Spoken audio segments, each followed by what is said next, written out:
Qizlar, hozir sizlar bilan ovqatimizni yoniga 2-3 kunga yetakon qilib karomli salat qilamiz. Давайте birgalikda. Eng arzonchi, oson produktlardan bo'layotgan karamli salat, qizlar. Самое главное, свежий овощlardan bo'lsa, metabolizmimizni yaxshilaydi. Ovqatdan oldin kuchli bo'lmagan salat yeganimizdan keyin birdaniga och holda biz tez uglevodni yeb olsak, biz o'zimizga olib semirib ketaveramiz. Agarda biz kuchli bo'lmagan sabzavotdan boshlasak, biz semirmaymiz. Shuning uchun biz mana shunday свежий salatni oddiy mahsulotlardan qilamiz. Karambolla, болгарский.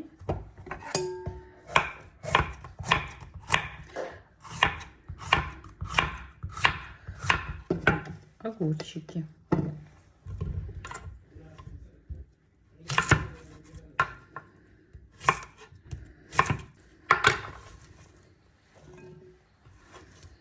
Katta to'g'rayman, chunki chaynab yeganimizda suvlayimiz ko'proq ajraladi. Bu ham hazm jarayoniga yaxshi ta'sir qiladi. Shuning uchun men har doim salatlarni iloji boricha katta qilib to'g'rayman.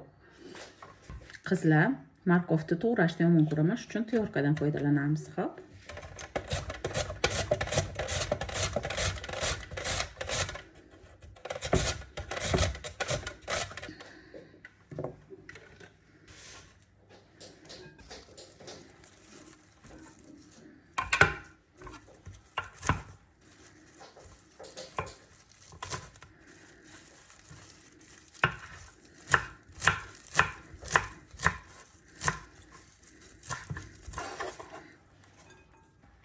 Va chesnok, qizlar, oxiri. Qiz. Bitta.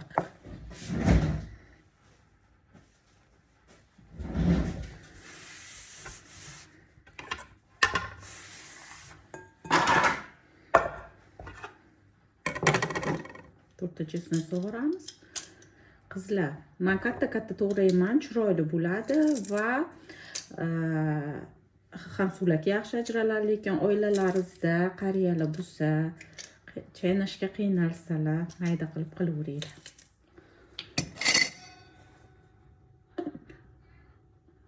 Ikkita choy qoshiqda soya sosam soldim. Даже 3 ta ham solaman, chunki tuz solmayman.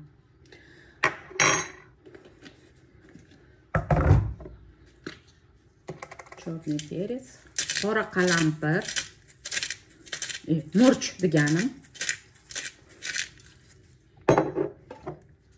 Ozgina qizil qalampir. Bu juda ham ostri, ko'p solmanglar. Nimaga kerak? Juda ham achchiq yeyish ham juda foydali narsa emas. So'ng yana самый главный narsalardan biri koriander, qizlar. Koriander. Qizlar, hozir sizlarga bitta narsani aytaman. Agar yog'da qizdirib, mana shu priprava chesnoklarning ustidan, zelenlarning ustidan qo'yib yuborsanglar, boshqacha aromat, juda ham mazali bo'ladi. Lekin men оливковое масло, zеленое maslani uni qizdirib o'ldirgim kelgani yo'q. Shuning uchun uni xomligicha qo'yaman. O'sha aromatdan voz kechaman, lekin bolli полезный bo'lishini xohladim, qizlar. Вот. Ana salatimiz ham почти tayyor.